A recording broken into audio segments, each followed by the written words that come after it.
بسم اللہ الرحمن الرحیم۔ لاکھوں کروڑوں درود و سلام نبی کریم صلی اللہ علیہ وسلم اور ان کی آل پر۔ السلام علیکم ناظرین۔ ابن ابی دنیا میں ہے کہ رات حضرت عمر فاروق رضی اللہ تعالیٰ عنہ شہر کی دیکھ بھال کے لیے نکلے تو ایک مکان سے کسی مسلمان کی قرآن خوانی کی آواز کان میں پڑی۔ وہ سورۃ الطور پڑھ رہے تھے۔ آپ نے سواری روک لی اور کھڑے ہو کر قرآن سننے لگے۔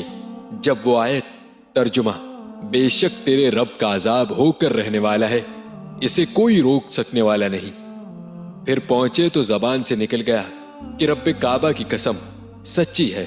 پھر اپنے گدھے سے اتر پڑے اور دیوار سے تکیہ لگا کر بیٹھ گئے۔ چلنے پھرنے کی طاقت نہ رہی۔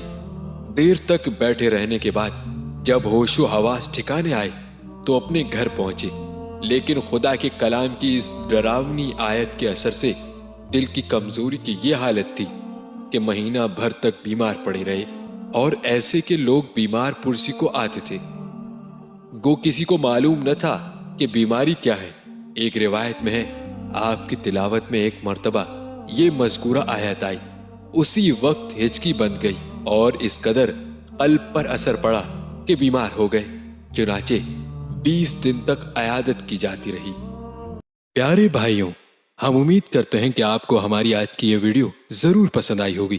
اگر آپ کو ہماری آج کی یہ ویڈیو پسند آئی ہے تو ہم آپ سے گزارش کرتے ہیں کہ آپ ہمارے چینل دین و ایمان کو ضرور سبسکرائب کر لیں اور ساتھ ہی لگے بیل بٹن کو بھی کلک کر لیجئے تاکہ آپ کو ہماری آئندہ آنے والی ویڈیوز کا نوٹیفیکیشن بر وقت ملتا رہے۔